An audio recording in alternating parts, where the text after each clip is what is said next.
कोहाट बारिश का पानी घर इच दाखिल पूरा खानदान डूब गया। खवातीनों बच्चों समेत 11 जाँ बहक। कोहाट इच दरा आदम खेल ओल्ड बाजेद खेल इच अफसोसनाक वाक़या पेश आया जिथे बारिश का पानी घर दे तहखाने दाखिल हो गया। रेस्क्यू 1122 के मुताबिक घर दे तहखाने मौजूद एक ही खानदान दे अफराद सैलाबी पानी तो डूब गए। इतला मिलन तो बाद रेस्क्यू टीम ने कार्रवाई करते हुए 11 अफराद को निकाल के हस्पताल मुंतकिल कर दिता। इब्तदाई तौर पर एक बच्ची लापता सी, ताहम बाद अजा एनू भी तलाश कर लिता गया। अफसोसनाक वाक़े जाँ बहक अफराद की तादाद 11 दसी जा रही है जिदे खवातीनों बच्चे शामिल ने। रेस्क्यू 1122 हुकाम के मुताबिक अमजद नामी शख्स के घर के तहखाने बारिश का पानी दाखिल होया ते पानी जमा होने की वजह तो घर के तमाम अफराद फंस गए जिदे 3 खवातीन ते 6 बच्चे समेत एक ही खानदान के 11 अफराद शामिल सी। एमरजेंसी की इतला कंट्रोल रूम में मौसूल होंदे ही रेस्क्यू 1122 की मेडिकल ते डिजास्टर टीम ने बर वक्त रिस्पॉन्स किया ते तमाम अफराद की लाशां निकाल के अस्पताल मुंतकिल कर दित्तियां।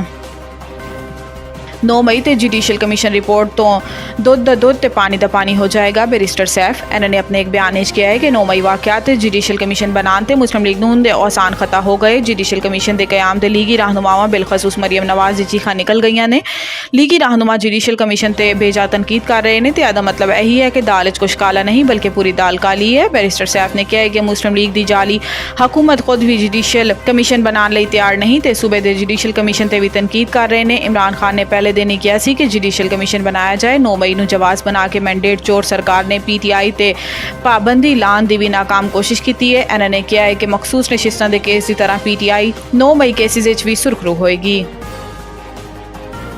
हुकूमत तसादुम तो गुरेज करे, असी अमनो अमान खराब नहीं करना चाहते। हाफिज नईम बिजली कीमतें इजाफे के खिलाफ जमात इस्लामी का धरना आज 5वें रोज़ दाखिल हो गया है। अमीर जमात इस्लामी पाकिस्तान हाफिज नईम उर रहमान ने लियाकत बाग रावलपिंडी धरने नाल प्रेस कॉन्फ्रेंस करते हुए कहा है कि धरने 25 करोड़ आवाम तो उम्मीद की किरण पैदा हुई। बिजली के बिल अदा करना किसी लिए मुमकिन नहीं रहा। भारी बिल के नाल बच्चों की तालीम ते किचन मुश्किल बन गया।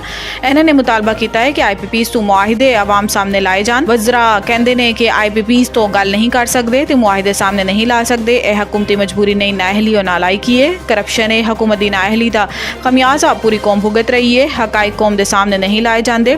हाफिज नईम ने कहा है कि हुकूमत जल्द इकदाम करे वरना धरने का दायरा बढ़ेगा। दूसरे मरहले असी शाहरावां ते बैठांगे। असी मुल्क के अमनो अमान को खत्म नहीं करना चाहते। हुकूमत तसादुम चाहती है, इस तो गुरेज करिए। असी मुतालबात मंजूर करवाए बगैर नहीं जावांगे। कराची ਲਈ बिजली की कीमत ₹5.45 फी यूनिट महंगी होने का इम्कान। शहर कायद ਲਈ बिजली की कीमत फी यूनिट ₹5.45 महंगी होने का इम्कान है कि इलेक्ट्रिक ने फ्यूल प्राइस एडजस्टमेंट की मादी दरखास्त जमा करा रखी है। इजाफा मई ते जून के महाना FCA की मादे मंगा गया है। नेपरा अथॉरिटी की इलेक्ट्रिक की दरखास्त आज समात करेगी। अथॉरिटी समात तो बाद कीमतें इजाफे तो मुतल्लिक हतमी फैसला करेगी।